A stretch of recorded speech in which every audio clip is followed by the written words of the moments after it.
of awakening and enlightenment. And she will speak about ascending spirituality. So if I ask you all to say or think about, have you become more spiritual, do you feel, since you started coming here? Raise your hand if you feel, I won't ask you to speak necessarily, but if you want to, what does that mean? I feel it too. I know I've learned a lot. I've been a student, but what is this feeling of being more spiritual? Anyone want to comment on your personal feeling? What's the matter? Having a little technical problem?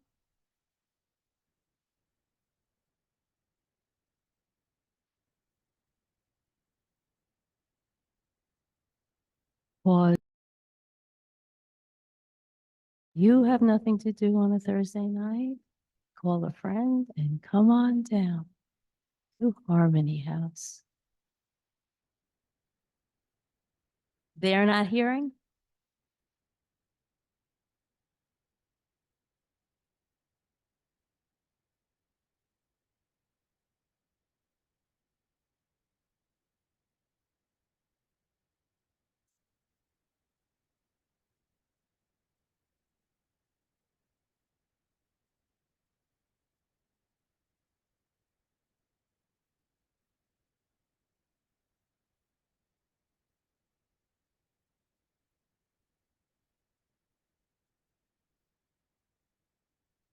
You've got a full act.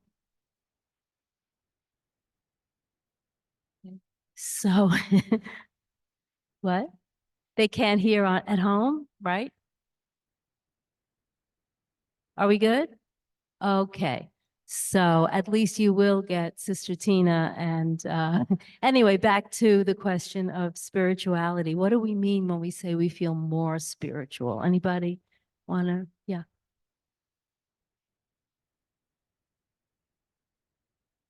Um, for me, becoming more spiritual is becoming more aligned with yourself, which is the true nature of God.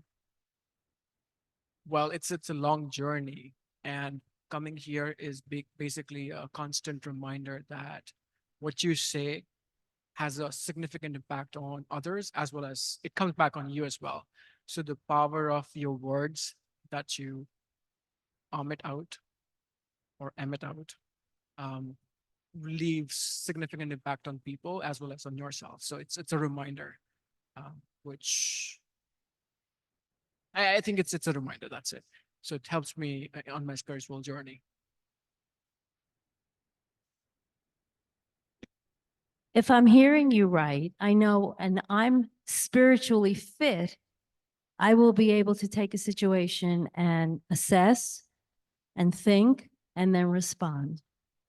If I'm not spiritually fit, I may blurt, I may react. Is that what you're talking about, kind of? Okay, so in the practical day-to-day living, we need to take our tools, we need to have a toolbox and open it up and know that there is a right way and a wrong way to interact in relationships, and even a right or wrong way to think. So I'm sure that Sister Tina is going to take us on a deep, deep journey of what increased spirituality is all about and this idea of enlightenment. But somehow it's connected to my day-to-day behavior and how I respond and how we react to people in ordinary situations, right? So I know, for example, I know I can say something very nice to someone who is feeling very sorrowful. Happened yesterday. And I'm starting to realize the power I have in saying something nice when I would have said nothing at all. So in order to do that, I'm dropping what we call the body consciousness. The soul comes out, the innate virtues within me. And I decide to, I know that she had tears in her eyes because I said something sweet in a note, a pretty little note. And it's not about me anymore thinking, oh, look what I did. Wasn't that nice, you know? I'm old enough, I'm done with that. I hope if it slips out, I try to erase it. But most of the time, I'm able to know my power to be in my virtues, to be in that consciousness. So, Sister Tina is going to explain the spiritual awakening involves something deeper, a deep desire for truth, deeper meaning, and connection. It's the growth phase of our eternal journey. So I'm taking it to the streets and what happened yesterday and what happened tomorrow. And she's going to take you way up there. So she's going to take the walk I'm doing every day and she's going to put us in a rocket ship, right? And we're going to be launched into where we really came from and where we belong. So I just want to remind you while she comes up that she has a PhD in botanical plant wonderfulness, right? What's your official title? Is that good enough? Okay. And we love her because she's fun. Sister Tina, and beautiful and wise. Come on up. Thank you. These colored waters are from Holi, the holiday we just had. Yeah, we were spraying ourselves, having a wonderful time, cutting off the past and starting fresh in the new. Sister Tina, welcome.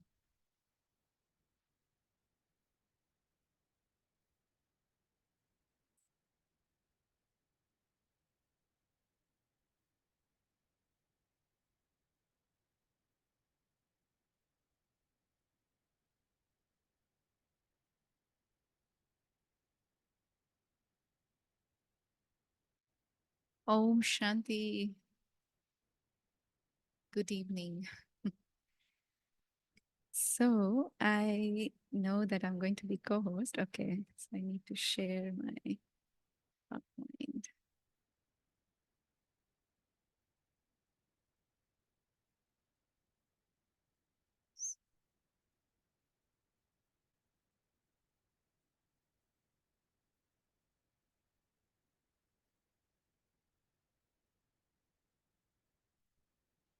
And go. Okay, right.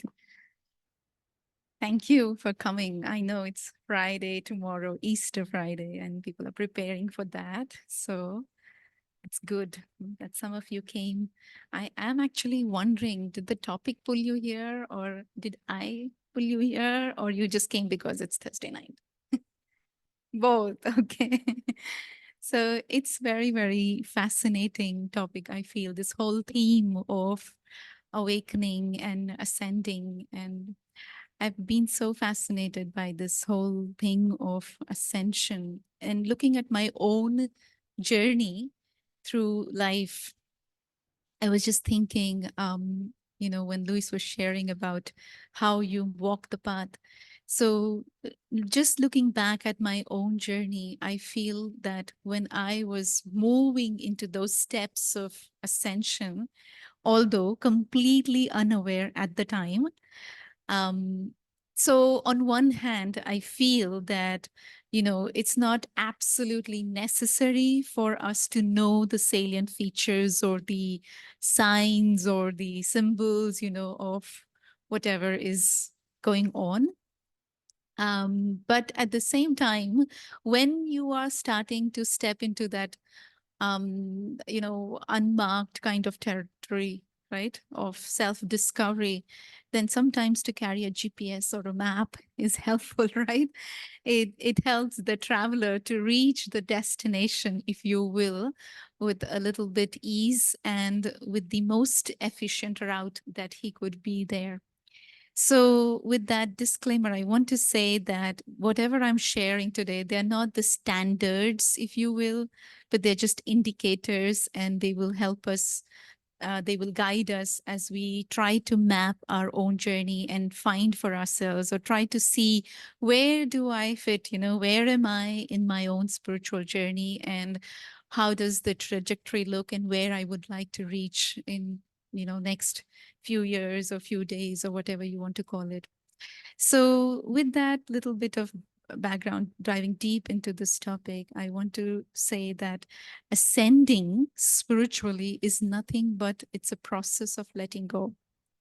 Really letting go of the old ego, invoking kind of beliefs or patterns or thoughts or feelings or behavior or nature for that matter.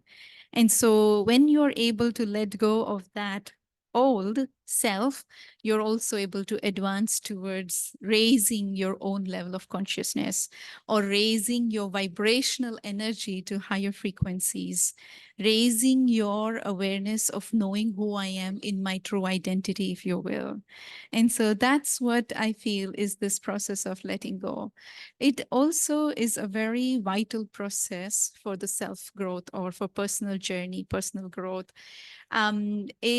In a way, ascending also means that you're becoming a better version of yourself. You're becoming authentic version of yourself. You're becoming highest version of yourself. In science and technology, there is this whole idea of updating the system, right? And so if it's version 2, then they will go tomorrow and create version 2.0 or 2.1 or 2.3, right? So you're constantly updating, constantly editing, constantly removing the bugs, right? And so this whole thing of using new versions is very, very famous today. And people always look for newness. So spiritually speaking, in my consciousness, I am constantly trying to update the system, if you will. I'm trying to edit the system, if you will, and spiritually growing as I am ascending in my own ways. So with that, if you see, this process actually is a process of crossing over, or it's a process of going far, moving from what Louis was sharing in our body conscious to soul conscious state. I sometimes feel we have overused this word.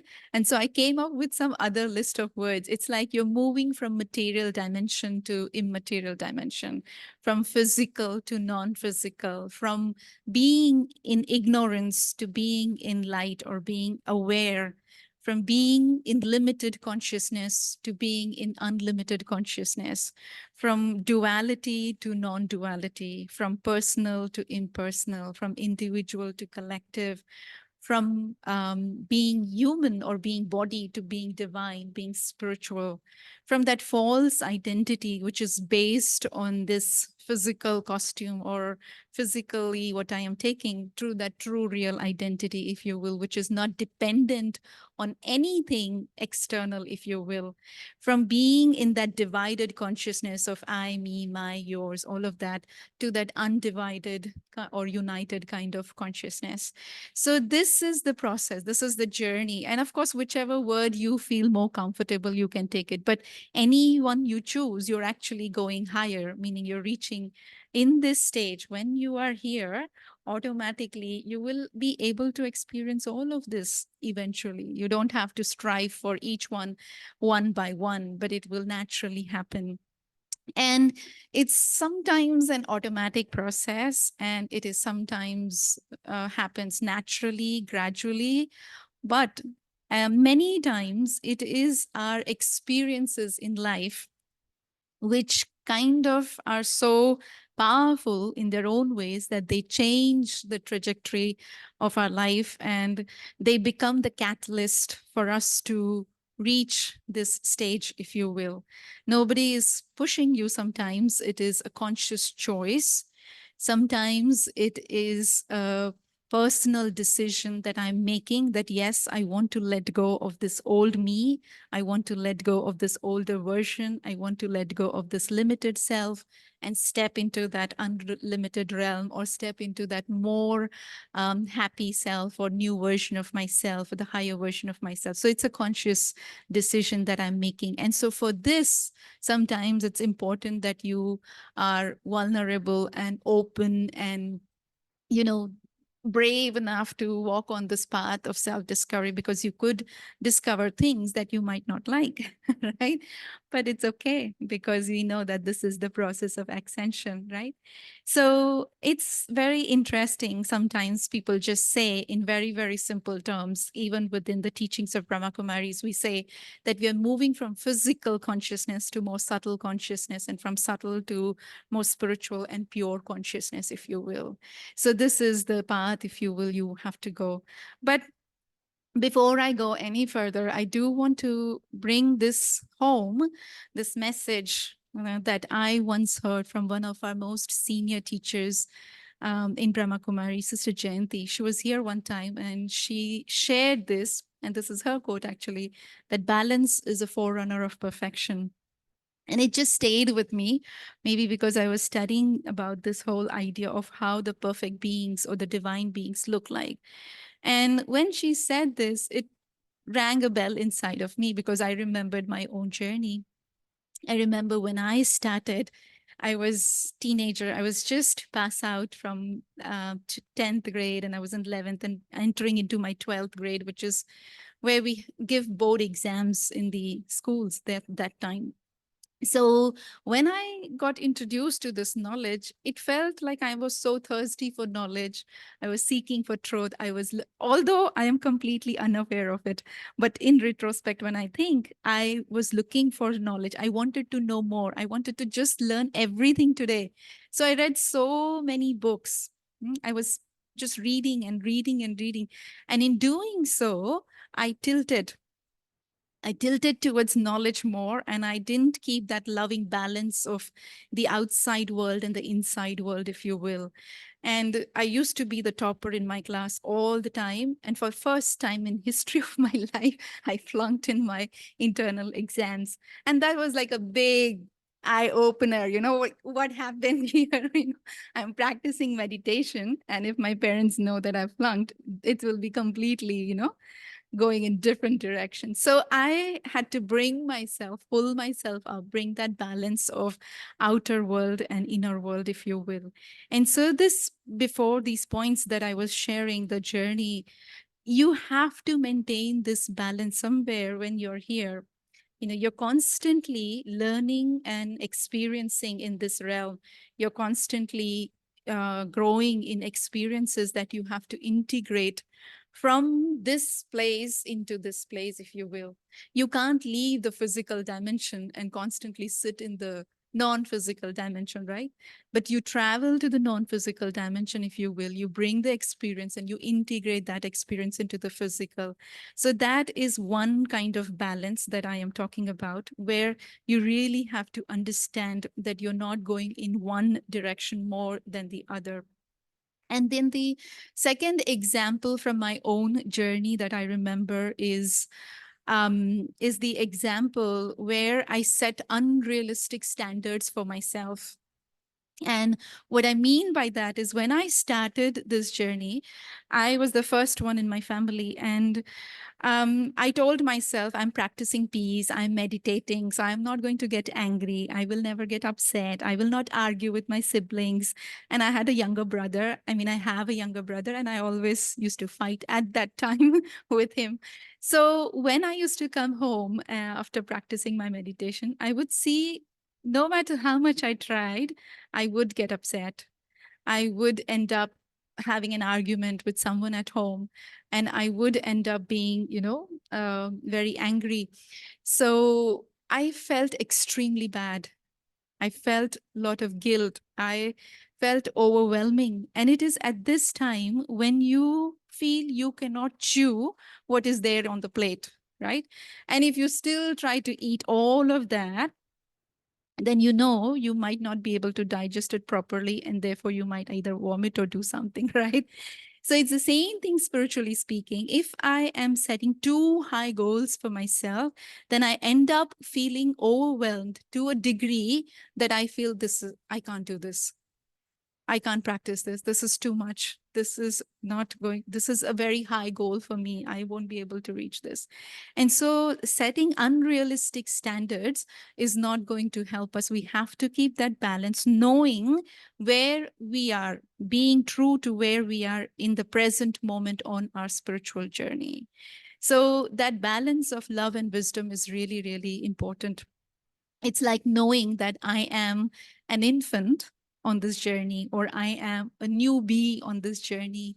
And people don't judge children for being children, right? So why should I judge myself if I'm especially starting the journey? So this kind of understanding has to be there, that I have to maintain this balance of where I am and where I have to go, and then take baby steps, of course, take steady steps, right? Just like the tortoise. And that will help us to actually bring up that love and wisdom of the tortoise that helps him to, or enables him to win the race, right? So if you will, we can win this long journey. Like, I forgot your name. Pankaj was saying that it's a long journey, right? So it's a long journey, but how am I going to end it, or how am I going to reach it? So I have to be steady. I have to be consistent. I have to be persistent, right? And maintain this balance of love and wisdom. Really know what I have to do in this moment. It's not a quick fix kind of a thing. It's not like you're point A and you reach the point Z, or you are at 0 and you reach point 100. It won't work like that, right? So maintaining this movement forward is, or this balance is very important. And then while ascending, you also have to, as you're maintaining balance, as you're learning, as you're evaluating, you have to increase the spiritual awareness as you're integrating those experiences into your practical life. One thing that I have noticed is when you take small steps, when you maintain the balance, naturally your own realization power also is increasing. You are able to realize because you're not rushing, you're not hurrying, but you're taking small steps. And gradual and slow and easy transition happens, transcending from those boundaries of negativity or the old world into those, reaching those new heights of unlimitedness, or new heights where you find your happy place. You're able to do that. And this transition teaches us something. This transcendence teaches us something, and you integrate those into your life with this aim that I don't want to fall back to those lower energy realms which are associated with fear or worry or past self, right? Although from my experience, I know that it doesn't happen like that. Sometimes you will fall, but it is okay to acknowledge, to understand, to ask yourself, what happened? Where did I lose the balance? And then come back to the center. As soon as you find yourself in imbalance, you tell yourself that, oh, I have gone far from my center. So how can I come back to my center? It's, you can use the analogy of snake and ladder, right? Have you played that game of snake and ladder? So you every time try to slowly, slowly, slowly make your move up, right? And sometimes you will have such good experiences that you can reach very high. And sometimes you will find a snake standing there and you will it'll bring you completely down into that mundane physical consciousness or body consciousness that we call. And so you have to kind of, again, make your way up, though, without losing hope and courage, knowing that this is the journey, this is the path, right? So that integration is a crucial component of this ascension, if you will. You always have to integrate your experiences into your practical life. Now, with that understanding, with that background, let's take this project, if you will, coming from science background. I know that we have to be good observers in science, right? And every time we do some experiment, we observe, but we also evaluate our results. And not only we review, there is another whole team of reviewers who's also reviewing. So reviewing is also a very, very important aspect. I was telling Anjani's sister some days back that my 2 papers are published recently, but it is interesting to see and know that it took them 2 years to just evaluate and review them, and then finally they are published. But it is so important, because if you don't review and once it's published, then it's out in the world, right? So you have to review yourself, because if you don't review yourself, then your behavior is out in the world. Everybody's seeing you, right? So, but if I am able to take some time out and evaluate myself, review myself, check myself, and find that I am in balance or imbalance, and every time I take myself into that state of balance, then I integrate that and I find myself moving upwards in the ascending stage. And so those are critical steps. And with that, I have divided my experiences of my own life, but also the teachings of the Brahma Kumaris into 7 steps, you can call them, or 7 phases, you can call them, or 7 levels of awarenesses, you can call them. Yeah. So the first phase is where there is experience of suffering. In this first phase, there is experience of being not good enough. I am not worthy. I am not enough. I am not lovable. I do not deserve to be here, right? This kind of distorted mind or distorted thoughts, distorted feelings, distorted emotions, distorted identity of the self. This is even before you started the journey. This is like the base of the spectrum, if you will. And this phase is where the self is living in the survival, from the survival instinct, like the animal instinct. They just want to survive. So it's a very fear-based phase. I am constantly trying to people please. And so I'm self-abandoning. I am manipulating. I am controlling. I am influenced by the external influences. I am under subservience of, or I am, I'm feeling compulsion. I'm feeling addictions, obsession, all of these temporary gratification. All of these are signs of having a gross identity of the self, which is very much based on the external things that you have acquired in your life. And because those external things that you have acquired are so perishable and temporary, so whatever threatens the body threatens the sense of the self. Everything and whatever is threatening the body ends up threatening the self. So this is the phase where I am really identifying myself not in my true self, but as a body, right? In the consciousness of the physical. And then there is another level where you are now actually having the awareness of being a physical consciousness. There is lack of realization of the spiritual law of karma. And so you feel that everyone is unjust. Life is not justice. Life is not doing justice to me.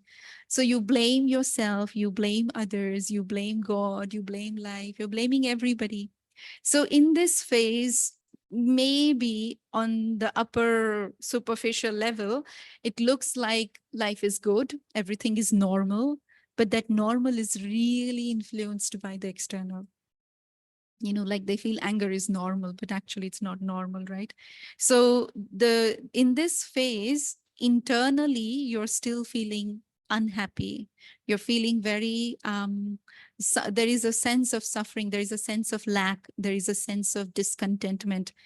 And because of being in body consciousness, we end up making mistakes. And because we end up making mistakes, we end up giving sorrow. Because we give sorrow, we receive sorrow. And so whole cycle of unhappiness continues in this phase. But there comes a point in our life when we feel that I need to know the truth. I desire for truth. I seek for truth. And so when you reach that level of being a seeker, it's that first step of courage that you take to empower yourself. The moment you say that I am open to learning, I'm open to grow, I'm open to know more. This is the first time in the phase of consciousness, if you will, where the self is willing to perceive and to understand the laws of karma. And because you understand the laws of karma, you begin to think, I am the creator of my destiny.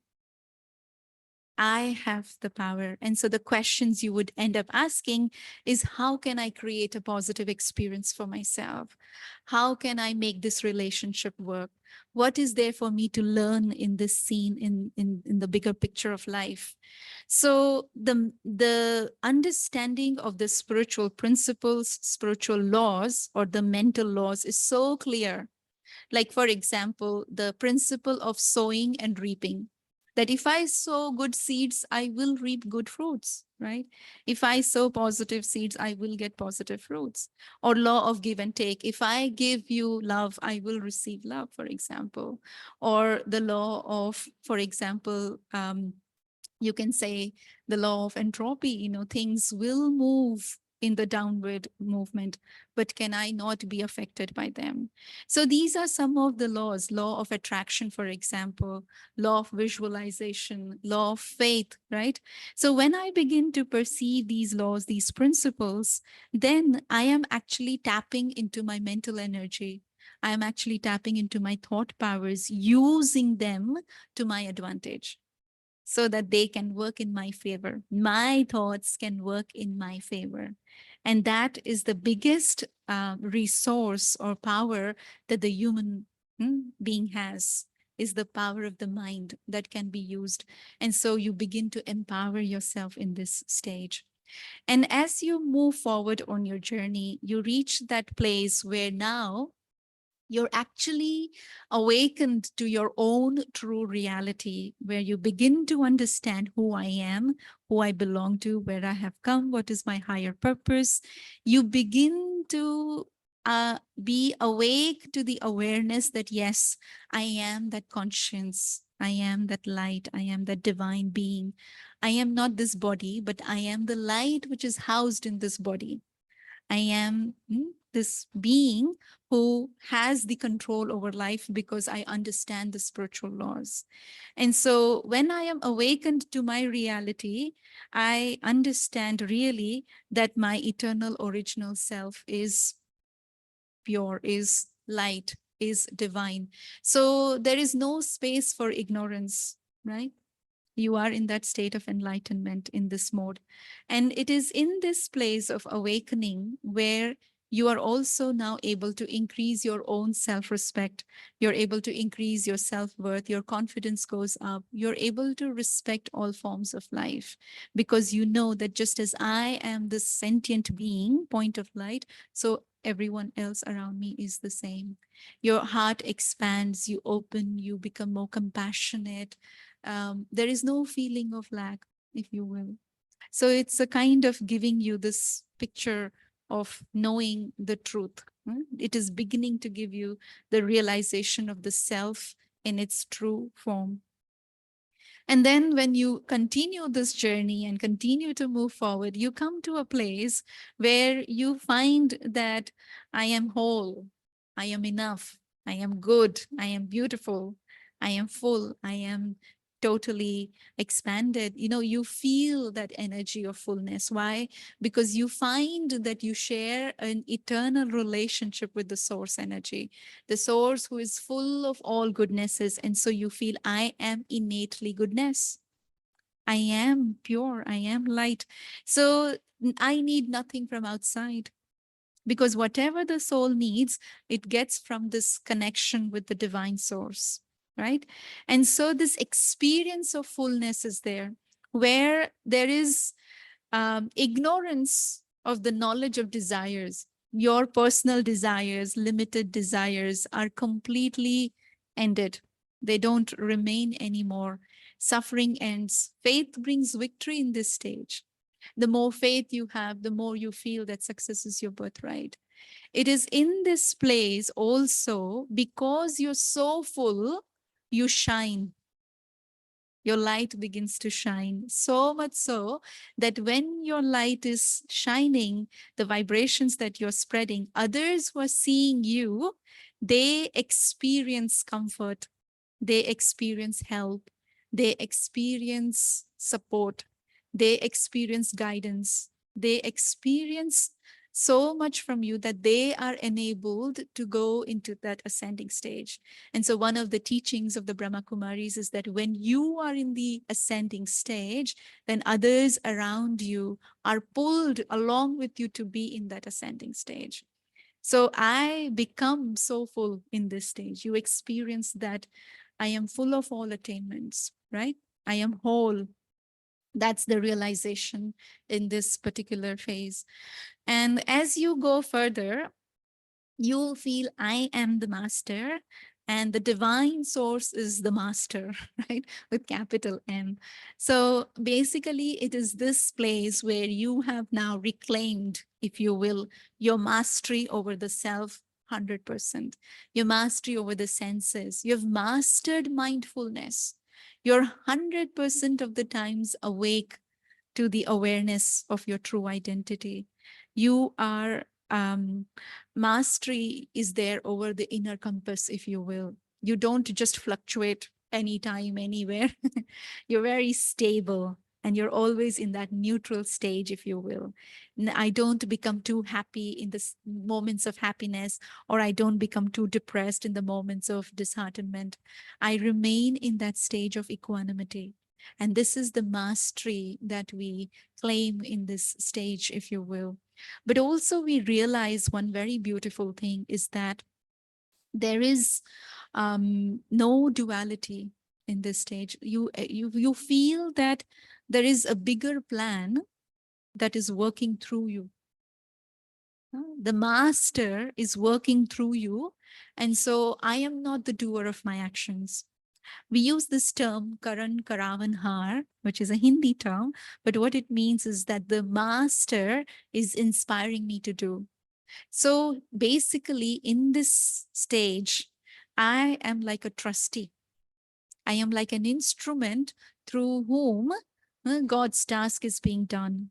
So this is a very elevated stage also that you experience, that the master is doing his work, making me move, making me do, making me walk. You feel that connection with the source so much.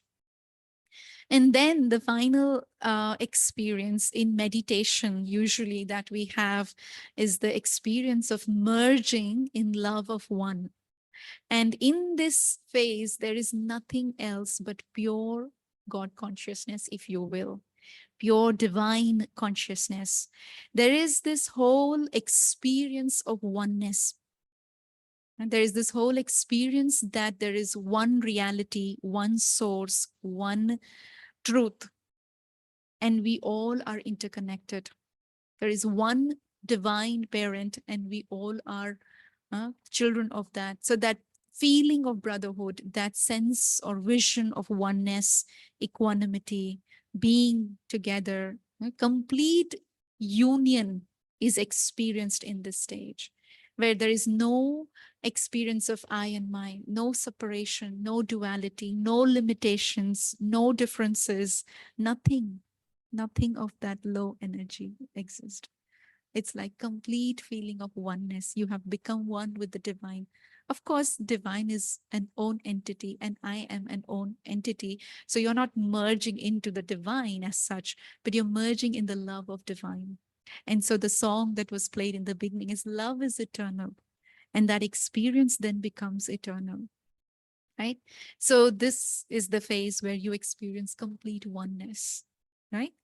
So with that now, if you see, what really helps this process is loving acceptance of where I am.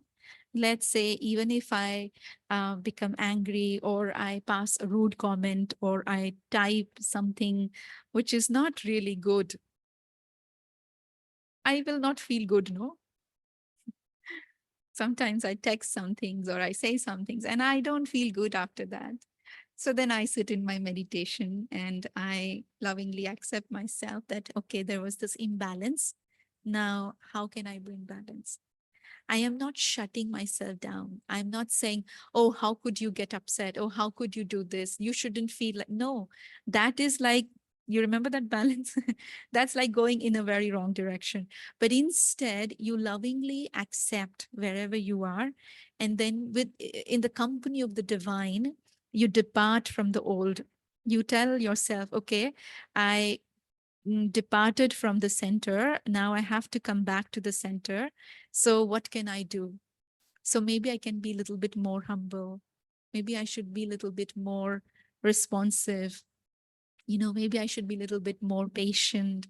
So you talk to yourself in this way and you clear this low energy that has entered in your circle, if you will. And then you will have new realizations that you would embrace. Again, this happens in meditation more, but it can happen otherwise also. And when you do that, when you have these new realizations, new learnings, new experiences, then you integrate into your daily routine and bring that balance. And next time, if that same situation comes, I can guarantee that you will respond a little bit different. Maybe not with the same intensity of impatience or not same intensity of rudeness, right? And I'm saying this from my own my own journey through this path, that even after so many years, sometimes I do become little impatient. Sometimes I do become little, otherwise than my normal self. But it is the process, no? And so you have to constantly integrate. That's what I'm trying to say, that you accept, you integrate, you learn, and you grow. So this brings us towards the end of our presentation, but just a couple more slides I have. So this is the triangle of ascension, if you will. What it shows is that, yes, there are these different phases, but they are not cut in stone, or, they're not, there are not marks like that. But you could go anywhere. It's a realm, and sometimes you find yourself in this realm. Sometimes you're here, but you are here maybe, and then you might fall back here. So it's a continuous journey. Gradually and slowly, it is taking you to that upper realms. More and more you stay there. And really, this is the journey of inwards, upwards, and outwards. And so when you always find yourself going inwards, with that understanding of the knowledge, then you will be able to expand your heart. Okay, let me accept a little bit more. Let me become a little bit more open, So every time you're going in, you're working with your heart space, if you will, because that's where the duality can meet. That's where you can work with two different ideas, right? So heart is this place where you are actually trying to resolve and realize things. And so going in is extremely important. And then you go upwards. So you go and stay in the company of the divine and uniting with the divine. Just this connection, this is the most beautiful connection that the consciousness has. This is the most eternal and real connection, if you will. And so with that connection, I'm able to draw upon his light, his love, his wisdom, right? His understanding. So those things then help me further to increase my own realization power. Realization is also a key in constantly moving in an ascending stage, if you will. If you want to spiritually ascend, you definitely need the power of realization, which comes in your meditation majority of the times, right? And then once you have connected with the divine, then you connect with the outside world, because you have to bring back your experiences into the physical dimension. You have to live in this world. You can't be a hermit and say, okay, I'm going to go in the jungle and sit there, right? You have to live with your family. You have to live in this world, which is filled with negativity. You have to live in this world where there is unlimited sorrow, and yet remain completely detached, like an observer, stay there with a heightened awareness. So every time I go inside, or I go up, or I go out, I have to ask myself, how do I view myself? Because the way I view myself, the way I look at myself, like you were sharing, it's very important. If I am looking at myself with that consciousness of true identity, or is my vision based on something external? Right? Similarly, how am I responding to my own weaknesses, or to my own defects, or to my own skill sets for that matter? How am I responding? And how am I engaging myself with my own inner self, if you will. These questions you can ask even when you go up, how am I viewing the divine source? How do I respond to his signals or to his touchings or to his knowledge? And how do I engage with this source energy? And when I come out into the world, again, I ask myself, how am I viewing people around me? Am I viewing them in body consciousness, judging them? There are prejudices, there are biases. What is there? But if there is heightened awareness, then there will be that idea of oneness, right? The vision of brotherhood. How am I responding to them and how am I engaging with them? These three questions will always help you to come back to your center, will always help you to bring that balance back into the picture. Balance is the key. Remember, the forerunner of perfection. Yeah. And so now I want to say one thing. Let's say you don't remember any of this, whatever we shared today. Right? Then one thing you can take home is that you will ascend every time you choose to spiritualize your senses. So just make sure that you spiritualize your senses. So how you are seeing, how are you using your eyes? Can you bring love in your vision? Can you bring sense of equanimity in your vision? Can there be a vision of oneness? How am I listening? Am I listening with patience? And I'm giving you few examples, but the list can be longer, right? Am I listening with care? Am I listening with attention? Sometimes somebody comes to you and they just want to share 2 words with you or their story with you, and you listen to them with attention, and it brings so much comfort to their heart. They receive so much happiness, right? So, how am I listening? How am I using my mouth? Am I speaking with respect? Am I speaking sweetly? Am I speaking with royalty? My behavior, my actions, are they charitable actions? Are they actions that will benefit others, right? And how am I using my nose? Is it all like I am everything? Or am I having kindness in my face, humility in my nature? So you check these and you try to spiritualize your senses. I try to use this point of knowledge in every session, majority of the times that I do, because it is one of my favorite lessons that I have learned at Brahma Kumaris, that you spiritualize your senses. And every time you spiritualize your senses, you're doing a good action and you're bringing your innate goodness to the forefront, because it also tells you that if you don't have that awareness, you will not bring it into your senses, right?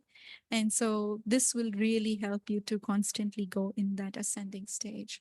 So with that, lots of good wishes and best luck. And I hope it helped you a little bit to see where you are and where you want to go and what experiences you want to have in life. So thank you so much, everyone. This one? Okay. So if there are any questions, anyone wants to looking. say anything, Mm, please feel mm. free. Any chats from Zoomers? Anyone have anything they'd like to say? I just want to say thank you on behalf of all of us. This was a wonderful coming. You always deliver. And it's just so impactful. Anybody here in the audience want to say something or ask a question? Hold on, Sister Michelle. I just, I came tonight, I was tired, long day. I look the way I feel, but you were so cogent in the way you expressed it. I feel like I went through this 3-hour class in like 45 minutes and I retained a lot, which is amazing because I'm a basket and it usually falls to the bottom. But this time I think there were things that I could use. I loved it, even just what you said at the end, listening to us and saying, well, if you don't remember everything, and I laughed to myself, like, oh, let's see what I take out back with me. But the spiritualize the senses, it was really well done. Thank you. Very good. Anyone else? I was especially struck by when you talked about how we shouldn't beat ourselves up, whatever words you used. But I think that most of my life and most of the people around me do that. Yeah. And they live in, oh, why did I, and you really get out the whips and the chain and just beat yourself up. And I'm reminded of a story I heard once about the Dalai Lama, who was being interviewed by an American reporter. Mhm. And the reporter asked the Dalai Lama if there was ever anything he ever said or did in his life that he regretted. And he thought for a moment and he said, well, yes, a very elderly, very serious yogi came to me once and wanted to do some very difficult physical yoga positions. Mm. And the Dalai Lama told him he thought he was too old to do those things. And he went home and he killed himself. He committed suicide. Excuse me? Yes. Yes, deeply devout, religious person who wanted to get closer with God.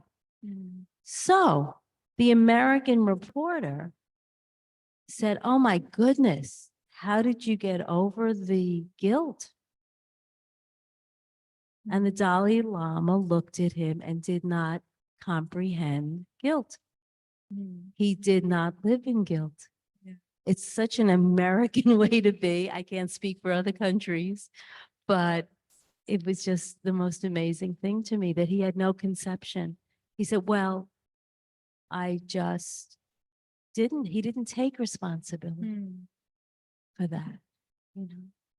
So anyway, I missed the part about the nose and humility and kindness. Ah, okay. All right. Anyone else on Zoom or here? We're coming up on meditative commentary time. I'm looking forward to that. Okay. This has been very enlightening. Before we go into a meditation, is that something you'll do for us? I would like to just make a few quick announcements. We do begin a new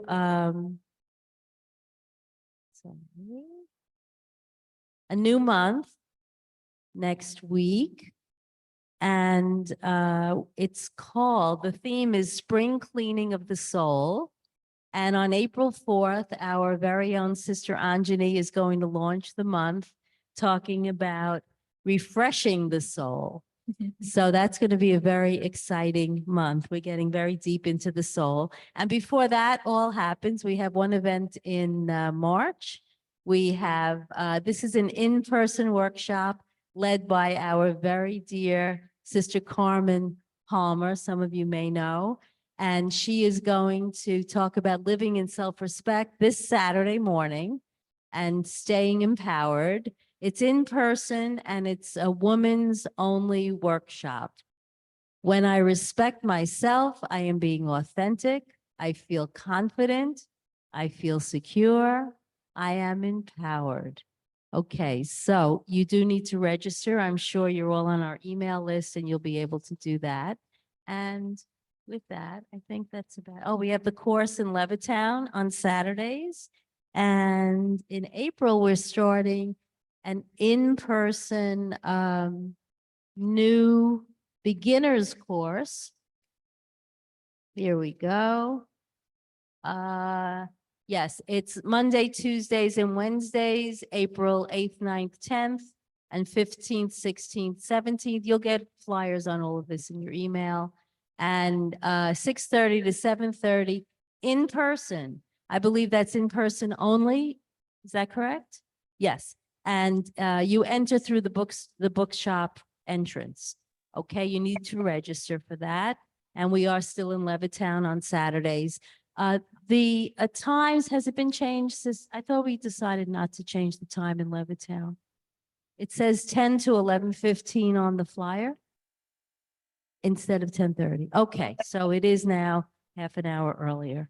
Okay, and you do need to RSV for that, RSVP, and thank you. Thank you, Louis. Thank you so much. You don't forget to share anything. So that's your specialty. All right. So we'll just end with a couple minutes of meditation.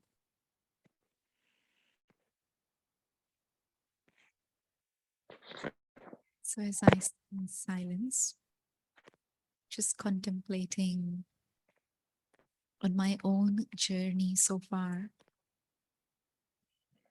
I know that I have chosen consciously to be in this upward spiral.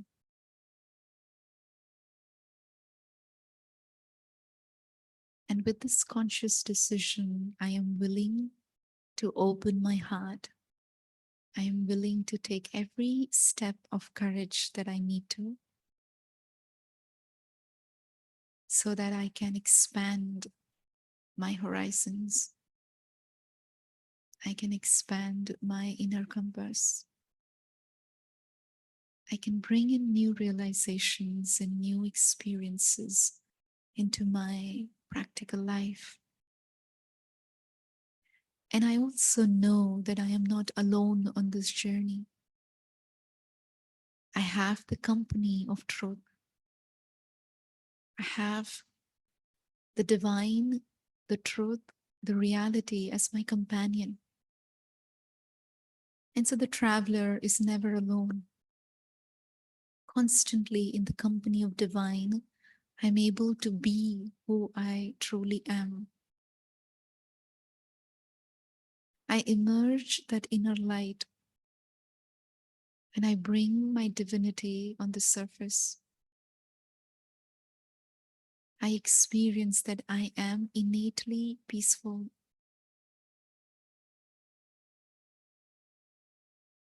I am love. I am full of wisdom. Purity is my original nature. I am empowered just by knowing who I am.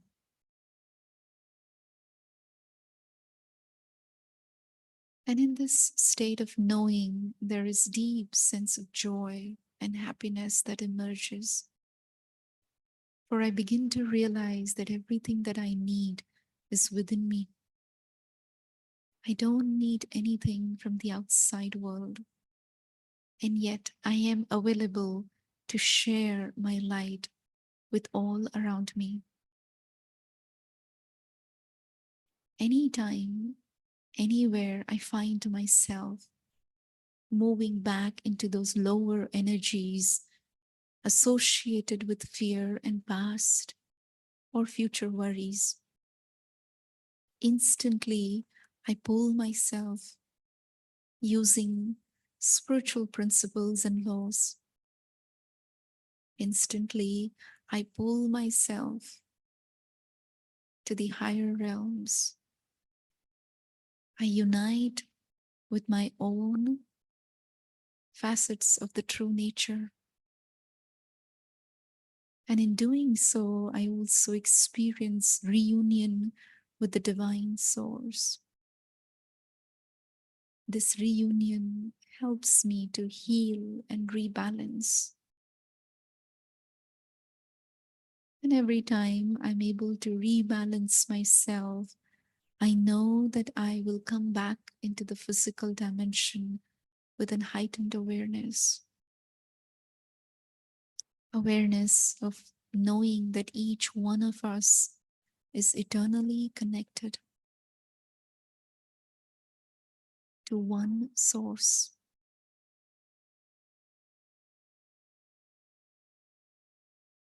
So constantly remain aware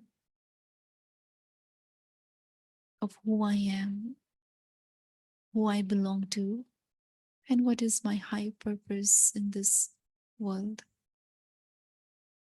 With that, I ensure that I will maintain this stage of ascending and constantly move in ascension upwards.